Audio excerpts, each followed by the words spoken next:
వాడుకుని మోసం చేయడంలో తమకు సాటి ఎవరూ లేరని టీడీపీ మరోసారి రుజువు చేసింది. ఎన్నికల కోసం అబద్ధాలు ప్రచారం చేసేందుకు ఐవీఆర్ఎస్ కాల్స్ చేయించిన టీడీపీ అందులో పనిచేసిన ఎంప్లాయీస్కు డబ్బులు ఎగ్గొట్టింది. హైదరాబాద్లోని నాగార్జున సర్కిల్లో ఎలాంటి అనుమతులు లేకుండా ఒక BPO call centre నడిపింది TDP.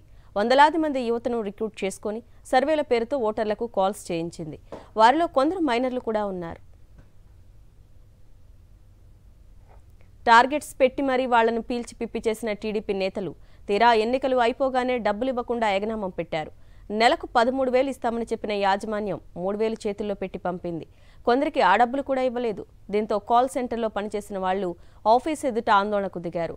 వికెట్స్తో furniture ధ్వంసం చేసేందుకు ఆఫీస్కు చేరుకున్నారు. వారి గోడను కవర్ చేసేందుకు వెళ్లిన మీడియాపై కాల్ సెంటర్ యాజమాన్యం దురుసుగా ప్రవర్తించింది. కెమెరాను తోసేస్తూ దబాయించారు.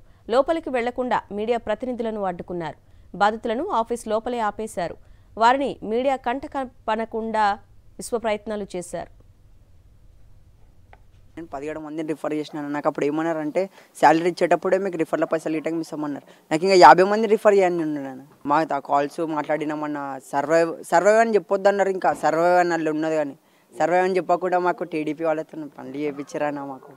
మా కాళ్ళు మాట్లాడుతున్నా డైలీ మేము డైలీ 15 ఫామ్లు ఇవ్వాలి, 15 ఫామ్లు ఇవ్వాలని దమ్ చేస్తుండే. నాకు శాలరీ 3,000 ఇచ్చారన్న. మళ్ళీ ఇప్పుడు మనీ కోసం అడిగితే ఒక 1 మంత్ అవుతుంది 3,000 4,000 ఇచ్చి సెట్లో పెట్టేస్తారు. ఏమంటే మీరు ఎన్ని కొట్టలేరు, మీరు సీట్స్ కొట్టలేరు, అందుకే ఎన్నో ఇస్తున్నాం, ఓవల్ పడితే ఎన్ని పడితే అని ఇచ్చేస్తారు అన్న. ఏం సర్వే చేయించారు మీకు? ఇట్లా కాల్ చేయించారు, ఇట్లా అందరితో కాల్స్ చేయించారు. ఇప్పుడు ఆంధ్రప్రదేశ్కి ఉంది కదన్న, వాళ్ళకి ఇట్లా కాల్ చేసి మాట్లాడమన్నారు. రైట్, బీపీఓ కాల్ సెంటర్ దందాకి సంబంధించి డీటెయిల్స్ మా ప్రతినిధి సాయి కిరణ్ అందిస్తారు. సాయి కిరణ్, చెప్పండి, మనకి ఎలక్షన్స్ బిఫోర్ ఒక కాల్ వచ్చేది, మీ ల్యాండ్ మీ సొంతం కాదు, సో ఒక రకమైన ప్రాపగండ చేసే ప్రయత్నం చేసింది. తీరా ఇప్పుడు అన్ని డీటెయిల్స్ తెలిసాక విషయం అనేది టీడీపీ వాళ్ళు చేయించారు అనేది బయటపడింది. సో బాధితుల వర్షన్ ఏంటి? మనం చూస్తున్నాం, ఆంధ్రప్రదేశ్లో కాకుండా హైదరాబాద్లో అడ్డాగా చేసుకొని టీడీపీ కుట్రలకు పాల్పడ్డదని చెప్పొచ్చు. మరోసారి ఈ కుట్ర కూడా బయటపడింది. సో మనం చూస్తున్నదంతా కూడా ఇక్కడ పంజాగుట్టలో ఉన్నటువంటి ఒక బిల్డింగ్లో టీడీపీ గత 3 నెలల నుంచి కూడా ఇక్కడ కార్యకలాపాలు నిర్వహిస్తుంది. అయితే ఇన్విట్క్వెస్ట్ ప్రైవేట్ లిమిటెడ్ అనేటువంటి ఒక కంపెనీ పేరుతో దాదాపు 50 నుంచి 60 పైగా మైనర్ యువకులందరినీ కూడా ఇక్కడ ఒకచోట చేర్చి వారందరినీ బీపీఓ కాల్స్ చేపిస్తూ ఆంధ్రప్రదేశ్లో ఉన్నటువంటి ప్రజలకు ఫోన్లు చేస్తూ వాళ్ళు ఏ పార్టీకి ఓటేస్తున్నారు, ఎందుకు ఓటేయాలనేటువంటిది ఇక్కడ నుంచే వాళ్ళని ప్రలోభ పెట్టడం అన్ని కూడా చేస్తున్నారు. అయితే ఇక్కడ మైనర్ యువకులను కూడా పూర్తిగా మోసం చేసినట్టు మైనర్ యువకులంతా కూడా ఇక్కడ ఆందోళన చేపట్టారు. దాదాపు వారికి ఈ పని చేసినందుకు 12,000కు పైగా కూడా వేతనం ఇస్తామని చెప్పిన తర్వాత మొత్తం పని పూర్తయిన తర్వాత వారికి కేవలం 1,000 రూపాయలు, 3,000, 2,000 చేతిలో పెట్టి వారిని బెదిరింపులకు పాల్పడ్డారనేది కూడా చెప్తున్నారు. వారికి ఇవ్వాల్సినటువంటి వేతనం అడిగినప్పటికీ కూడా ఆఖరికి ఎగవేసినటువంటి పరిస్థితి ఉంది. వారితో పూర్తిగా 3 నెలల వరకు వెట్టి చాకిరీ చేయించుకున్నారు, కాల్స్ చేపించారు, ఆంధ్రప్రదేశ్ ప్రజలను ప్రలోభ పెట్టారు, ఇక్కడ నుంచే ఫోన్లు చేసి సర్వేలు చేయడం ఇదంతా కూడా చేశారు. ఆ తర్వాత వారికి ఇవ్వాల్సినటువంటి వేతనాన్ని కూడా ఇవ్వలేదు.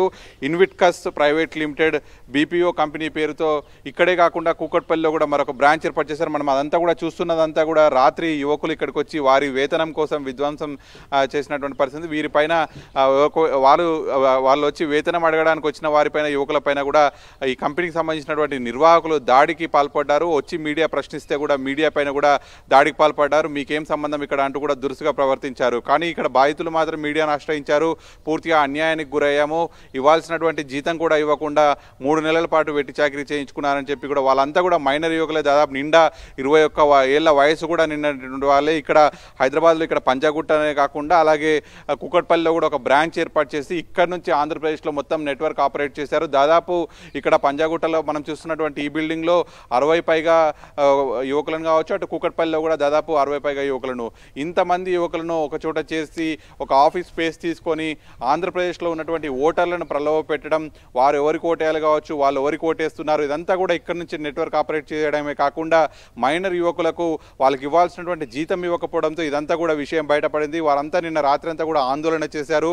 ఎంతో కొంత వారికి సర్దుబాటు చేసి బయటపడదాం అనుకున్నారు. కానీ ఆందోళన చేసి పోలీసులు చేరుకునే వరకే ఇక్కడ నుంచి మొత్తం కంపెనీ కూడా ఎత్తేసినటువంటి పరిస్థితి. ఇక్కడ ఉన్నటువంటి ఓనర్స్ కూడా ఇవ్వాల్సినటువంటి రెంట్ ఇచ్చారా లేదా, అసలు ఏం జరిగింది అనేది కూడా ఇంకా ఓనర్స్ వస్తే కూడా ఆ విషయాలన్నీ కూడా తెలుస్తాయి.